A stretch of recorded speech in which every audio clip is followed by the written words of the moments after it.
A paz do Senhor, eu sou Denilson Valadares e estamos hoje com mais uma introdução a um dos livros da Bíblia. Hoje traremos o livro de Êxodo, de uma maneira simples e breve, só para você saber sobre o que se fala, sobre o que se trata o livro do Êxodo, que consta lá na Bíblia Sagrada, né, dos protestantes e consta na Torá, né, que é os Pentateucos, os 5 primeiros livros das leis de Moisés, certo? E hoje estaremos falando sobre o livro de Êxodo. O livro de Êxodo, a introdução ao livro de Êxodo. O livro de Êxodo é o segundo livro da Bíblia. Narra a história do povo de Israel, desde a sua escravidão no Egito até a recepção das tábuas da lei no Monte Sinai. Este livro é repleto de eventos impactantes e revela muitos aspectos da cultura hebraica, que é onde está a descendência, né? O início da civilização hebraica, parte desse povo. O seu contexto histórico, né? Primeiramente ali no Egito, o povo de Israel viveu uma escravidão no Egito, um dos impérios mais poderosos da antiguidade, conhecido por suas pirâmides, cultura hieroglífica e sistema de governo sofisticado. Isso é a narrativa sobre o povo egípcio, né? De uma maneira bem simples, né? O Egito, a narrativa da história egípcia é enorme. Aí nós temos a cultura hebraica. A cultura hebraica é ricamente diversificada com tradições religiosas, língua, vestimenta, alimentação e crenças que diferem significativamente de outras culturas da época. O monoteísmo é o princípio da cultura hebraica, certo? Que divergia de muitos povos que eram politeístas. E, claro, vamos trazer narrativas para o deserto do Sinai. O deserto do Sinai desempenha um papel crucial no livro de Êxodo, pois foi onde o povo de Israel vagou por muitos anos antes de chegar à Terra Prometida. Se a gente for pegar a narrativa do que eles passaram, por onde eles passaram, né, a gente fala 40 anos, mas por fazer as contas são quase 80 anos. Né, que eles ficam 40, depois ficam mais 40. Que aquele povo que ficou escravo no Egito, eles não viram a terra. Os filhos deles que viram. Personagens principais, né? Ele vai trazer a personagem de Moisés, né? O líder escolhido por Deus para liderar os israelitas da escravidão no Egito e levá-los à terra prometida. O segundo personagem, irmão de Moisés, Arão, né? Irmão de Moisés e o primeiro sumo sacerdote do povo de Israel. O primeiro sacerdote é apresentado na narrativa do povo hebreu e vamos entender, né, nos outros livros o impacto que é esse sacerdócio, né, esse sacerdote. E é claro, o rei do Egito, né, o Deus Faraó, o rei do Egito que resistiu à adversidade de Deus por meio de Moisés, trazendo as pragas sobre o Egito. Né? Na narrativa você vai ver que Moisés vai tentar sair do Egito, vai direcionar o povo a ser liberto do Egito e o faraó, né, tem um coração duro porque Deus endurece o coração do faraó para que eles não consigam, para que eles vençam as pragas e tudo isso aconteça para mostrar o poder de Deus ali naquele povo do Egito. O resumo dos capítulos de 1 a 10, né? Foi a escravidão no Egito, que eles estavam como escravos, né, ali no Egito. Os israelitas se tornaram escravos no Egito, sofrendo sob o jugo opressor do faraó. A gente pega a narrativa primeira do Gênesis, né, lá no final de Gênesis mostra como foi que eles viraram escravos. E aí muda-se o faraó e há um dano maior para eles, porque a população cresce, né, muito rápido. Os hebreus eles crescem muito, prosperam muito e os egípcios ficam com medo. Na narrativa, né, apresentada ali tanto no final de Gênesis como ao início do Êxodo. Né? Aí nós temos mensagens de pragas, né? Moisés e Arão confrontam o faraó e invocam as primeiras pragas sobre o Egito. Aqui nós temos um detalhe que tipo, o Moisés ele foi educado, ele foi criado por egípcios, né? Tem uma sessão sobre matar as crianças, matar as crianças para que evitasse que a população crescesse, certo? Então, tinha esse fato,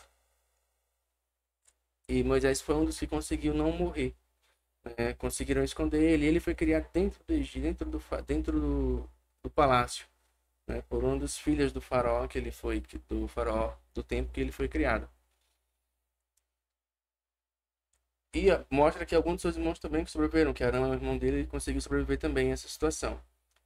Nós temos as pragas. Primeiro, Deus escolhe, né? Chama Moisés para tentar livrar o povo. Em meio a isso, as pragas, né?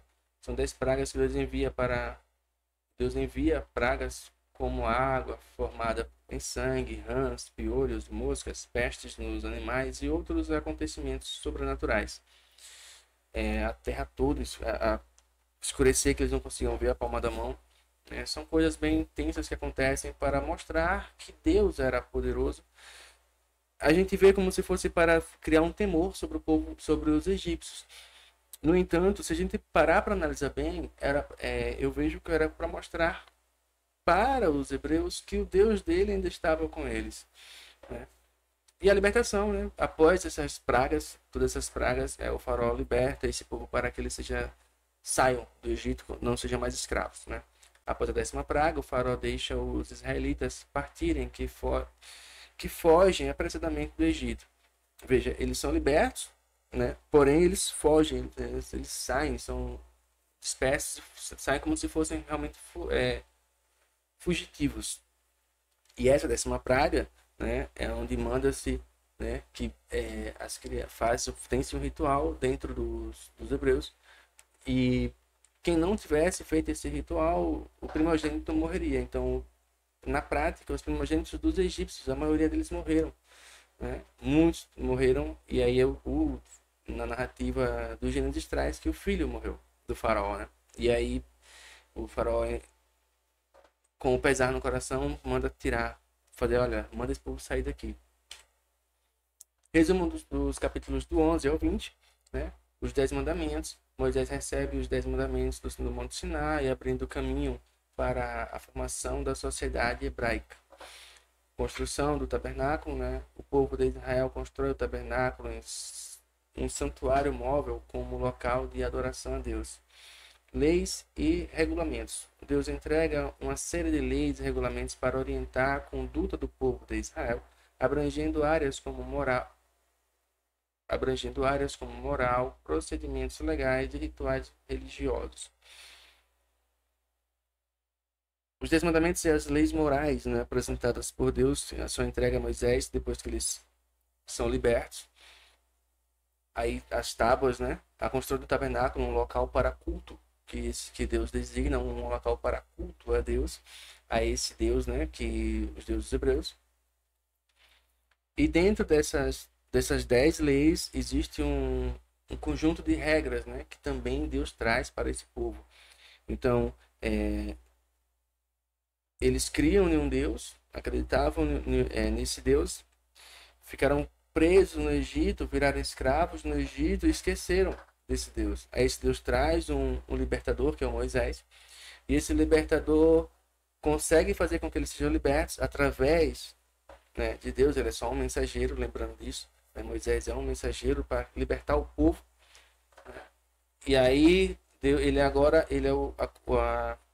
a comunicação entre Deus e os hebreus, né? E aí Deus traz essas leis, a construção do tabernáculo, que era o local para adoração, e um regulamento dentro desse conjunto de leis, dentro dessas 10 leis, que aí traz todo o conceito da moral, né?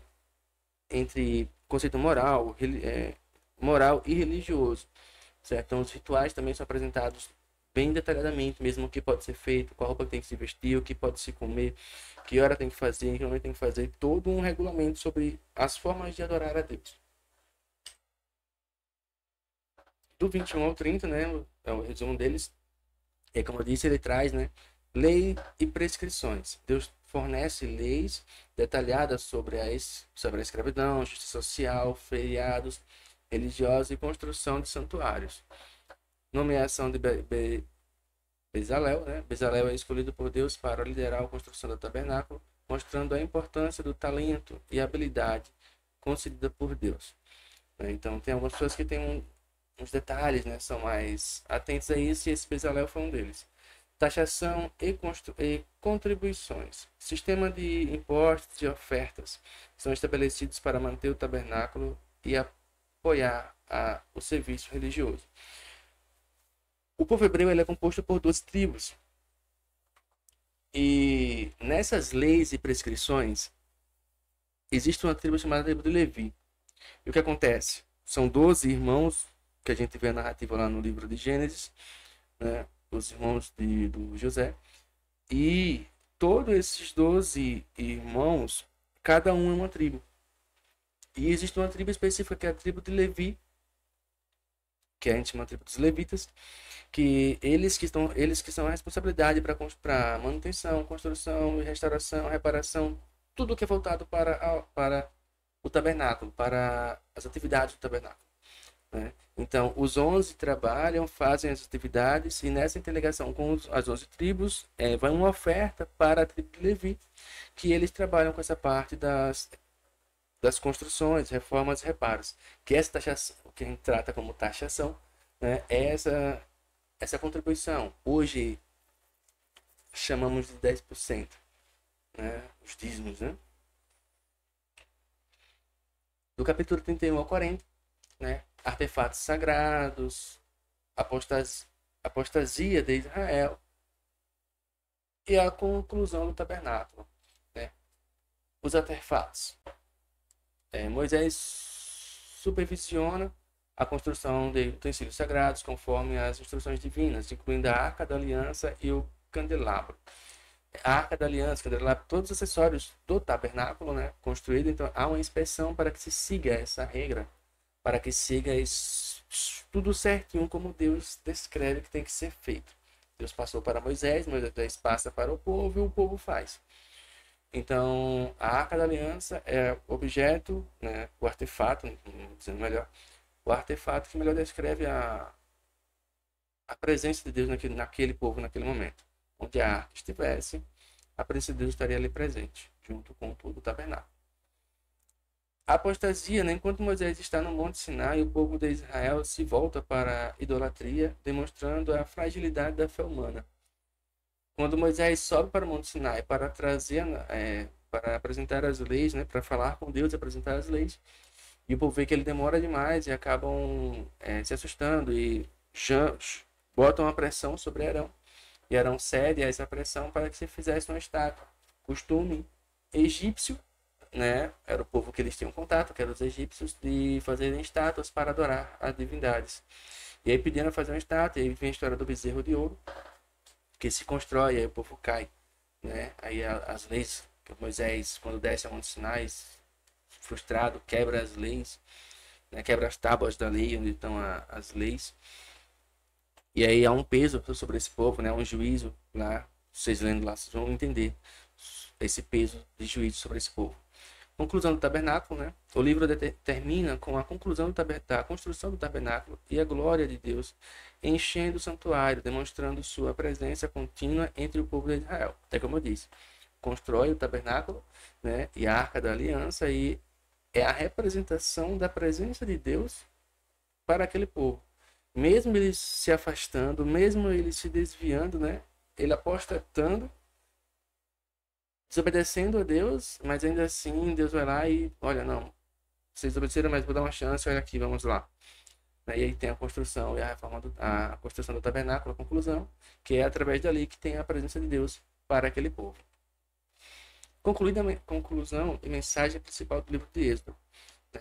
O poder redentor de Deus, né? O Êxodo retrata Deus como libertador do seu povo, tirando eles do Egito, né? E libertando, demonstrando o seu poder redentor e seu compromisso em cumprir sua promessa. A promessa que está lá no livro de Gênesis, né? A descendência de Abraão. Abraão, que agora é Abraão. A aliança e a lei, né? Deus estabelece a aliança com Israel e revela a sua vontade por meio da lei, moldando a identidade e a conduta do povo. Eles obedeceram ali, como a gente viu no texto anterior, Mas diz assim, faz aliança, mantém a promessa do tabernáculo, deixando tudo isso designado, fala que é o povo que ele escolheu, certo? Que são os hebreus. Toda a descendência de Abraão. A presença constante, né? O tabernáculo simboliza a presença de Deus no meio do seu povo, mostrando o seu desejo de habitar com eles e conduzi-los em sua jornada espiritual. O que é isso? É literalmente Deus dizendo: olha, eu estou presente com vocês o tempo todo. Onde vocês estiverem, eu vou estar com vocês.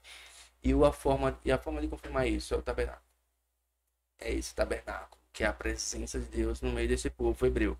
Um povo escolhido por Deus.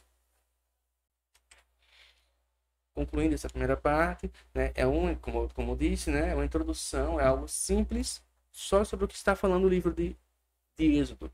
É claro que vocês vão ter que ler, porque a história é muito boa, é maravilhosa a narrativa sobre o povo hebreu. Certo? Eu fico por aqui. Se puder dar um like, agradeço para quem ficou até o fim.